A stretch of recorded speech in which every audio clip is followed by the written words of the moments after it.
Do you miss me?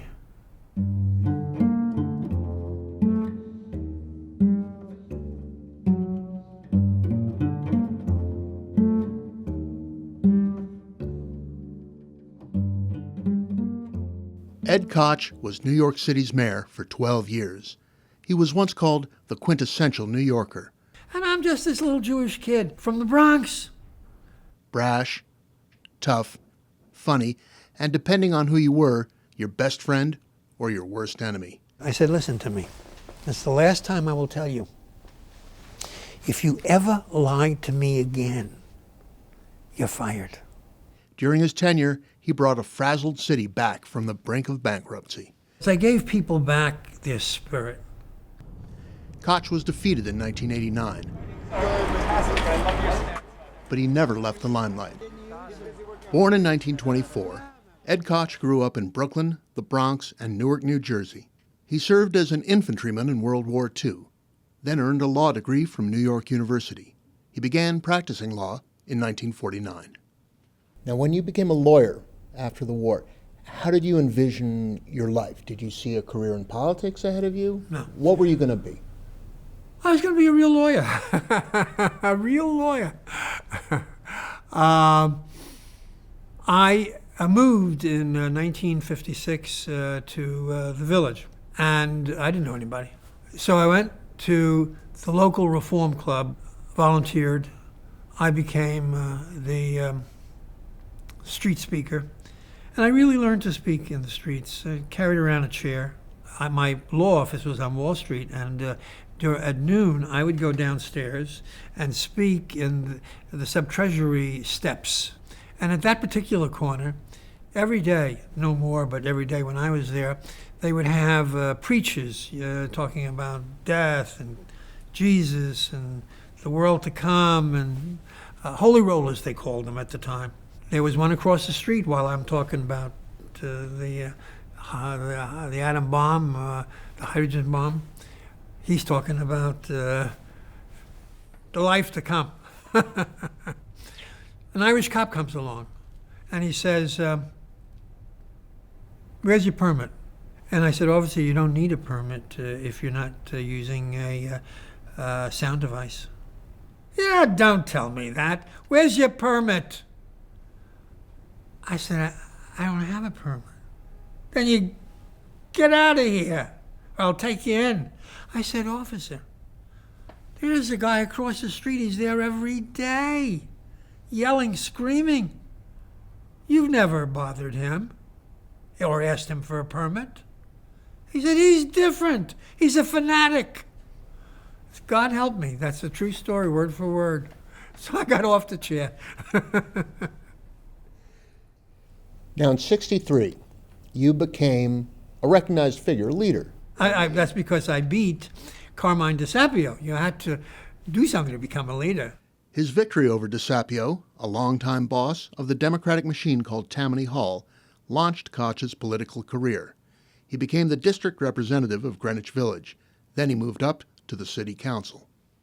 Now, when you won a seat on the city council in '66, you ran on the major liberal issues of the day, for everything from anti-poverty programs to rent control. Now, Mayor, were you a '60s liberal, or were you something else? Yeah, I've always been a mainstream. I've never been a radical. And that's always surprised people, because coming from Greenwich Village, everybody would think, oh, he must be a radical, you know? The truth is, I've always been a mainstream Scoop Jackson kind of a Democrat, and that really came out when, on one occasion, when I was running the Women's League, interviewed everybody, and then at the very end, a very distinguished-looking elderly woman at the time said, I know the answer to this, but I have to ask it for the record. You're, of course, against the death penalty. No, I'm for the death penalty. Oh! She screamed. Honest to God, she screamed. So that distinguished me from a lot of liberals and reformers, because that issue was considered to be a right-wing issue. I did not. I always said it's a liberal issue if you want to protect society. Now, you were elected to Congress in '68 from the 17th district, the silk stocking nobody district. thought I could win. You're the first Democrat to represent it since 1934. How'd you do it? Well, I was running against Whitney North Seymour Jr., and he thought he was starting his career in a major way. He was already a state senator. His father was the head of the American Bar Association, and I'm just this little Jewish kid, as I saw myself and always see myself, even at age 82, from the Bronx. Koch waged a shoe leather campaign, walking the district every day, handing out literature, pressing the flesh. It paid off. He won by 2,500 votes. In 1969, Koch joined a democratically controlled Congress. By 1972, its war with the White House deepened as the Watergate scandal unraveled Richard Nixon's presidency. Well, I was an arch liberal at the time. I belonged to every single group that was anti-Nixon in the Congress. You know, there are dozens of groups that you can belong to. The Wednesday Club, the Tuesday Club, the Monday Breakfast. I mean, don't even remember the names, but I belonged to them. And they were all devoted to, how do we bring this guy down? How do we impeach him? And it was fun. While Watergate festered, New York was going broke. Koch learned of the financial crisis from a banker who came to Congress with the bad news. And it's like talking with a guy who has just escaped from a concentration camp. You don't know what's happening up there. The banks are not going to lend any money. There's nothing. We're going to go into bankruptcy and on and on. I mean, nobody had the slightest tremor that this was happening in New York. Not the slightest. In 1977, with the city still in deep financial crisis, Koch entered the race for mayor. He beat out 6 others in the first runoffs. Then he squared off with Mario Cuomo. The runoff with Mario Cuomo got ugly. Oh, it did. He was very ugly. And some of his supporters started going around saying, vote for Cuomo, not the homo. They put up signs on Queens Boulevard. It was the whole boulevard. It was shocking. Now, how do you deal with something like that? Well, I'll tell you how I dealt with it. It is shocking. I called Mario a weekend or two before the election. And I said, Mario, this is happening. Oh, really? I mean, he doesn't know about it. I said, Mario, you got to do something about that. It's not right. I'll try, I'll do. I don't believe he did anything. Now, that matter has affected our relationship from 77 through this year. We get along, and we got along as mayor and governor, but I always held it against him. I also held it against his son, Andy Cuomo. Even though social relationships, when we meet in public, are good, underneath, he knows, I know what I'm really thinking. You And you dealt with this particular issue, the vote for Cuomo, not the homo thing, by saying, and I think this was, if not unique, unusual for a politician, saying, it's none of anybody's damn business. Yeah, let me talk to you about this. Yeah. My reaction was to say, it's none of your business. And people who voted for me, some of them thought and think I'm gay. Some of them think I'm not. And most of them don't care. Koch won the Democratic primary with his tough love approach to the city's problems in the tumultuous summer of 1977. It was the summer of Son of Sam. It was the summer of the blackout and the riots, primarily in Brooklyn. People were upset. I would say that a good part of my victory was attributable to my reaction to the riots. I said, if we don't have enough cops, then bring in the National Guard. You can't riot with impunity in this town, and regrettably you can, because we don't have a response, and we let them riot. People who are stealing. I mean, what are they stealing? Shoes, liquor, I mean, ruining their own neighborhoods. And people like that. There was a real feeling that summer, I remember it vividly, Yeah. that the fabric of the city was coming apart. Right, correct. And it was. I wanted people to know that they could count on me. I'm a middle-class guy. I have your values. I'm not one of these jerks who's running around trying to change the world by rioting or whatever else the most arch radical wants to do. I want to get things done. I want to make it better, not perfect. In November 1977, Ed Koch was elected the mayor of New York. He inherited a deeply troubled city. When you took office, the city was falling apart fiscally and physically. Right. What did you intend to And tackle? spiritually, in the sense of the way people felt about themselves. Yeah. Yeah. So what do you tackle? I will tell you. I'm not a financial genius. Not at all. But I know you don't spend money that you don't have. I'm filled in on the array and the city's problems and the financial situation. I'm told by the budget people, we have no money. Therefore, and you know, I believe my people. So when the labor people came in and they're negotiating, they want to raise, I said, don't be f***ing foolish. There's no money here. No money. There's no food in the cabinet and there's nothing in the refrigerator. There's not going to be any increase. Words to that effect. And just like that. But the labor people know more about your budget and how much is there than you do. And they said, Mayor, you're wrong. You got money. You got money. And we want it. So I go to the budget people and I say, listen, did you tell me the truth when you said there was no money? And they're looking very sheepish. And I know that they didn't tell me the truth. I said, listen to me. It's the last time I will tell you. If you ever lie to me again, you're fired. And I want you to know, you think that I'll give away things that you wouldn't give away. I don't give away. I'm here to protect the city. But I got to know what the truth is, what the facts are, if I'm going to do it. Do you understand? Mayor Koch and the State Financial Control Board put the city on a painful fiscal diet. Within 5 years, its economic health began improving. During your 12 years as mayor, what people or political forces did you come to regard as implacable enemies?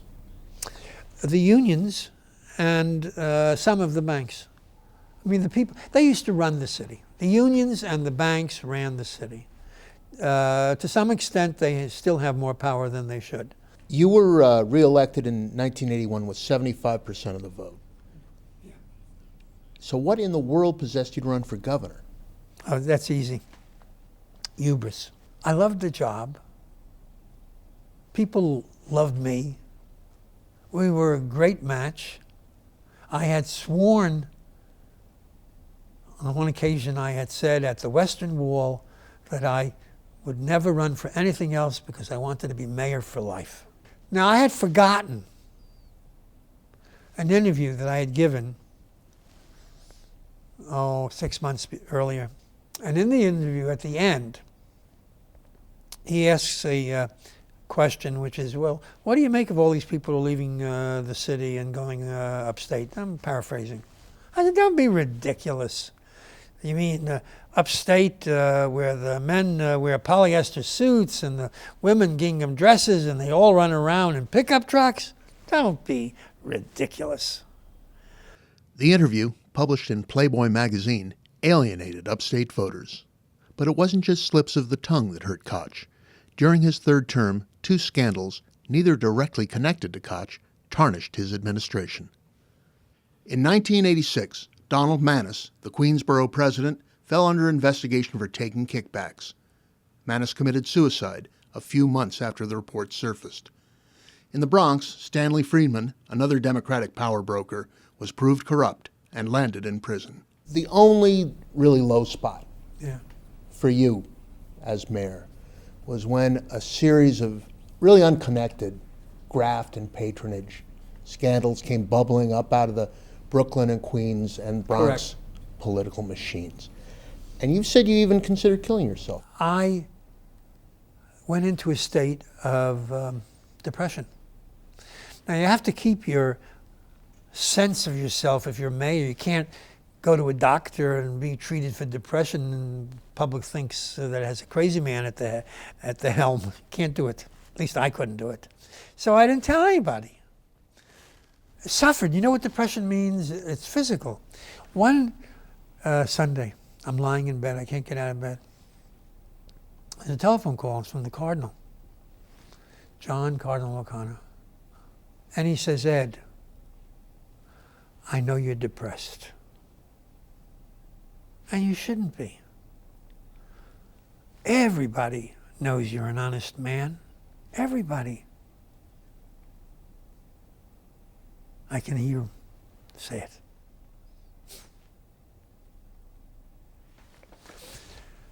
So I said, Your Eminence, I can't thank you enough for this call. You don't know what it means. He said, not at all, Ed. Not at all. I said, Your Eminence, the Lubavitcher Rebbe didn't call me to tell me this.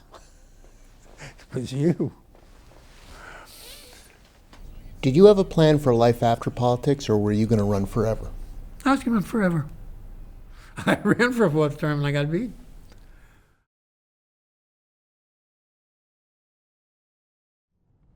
Ed Koch never retired. When we spoke in 2007, he was putting the finishing touches on 2 new books, hosting a weekly radio show, Al in New York City. Can you hear me, Al? What's up?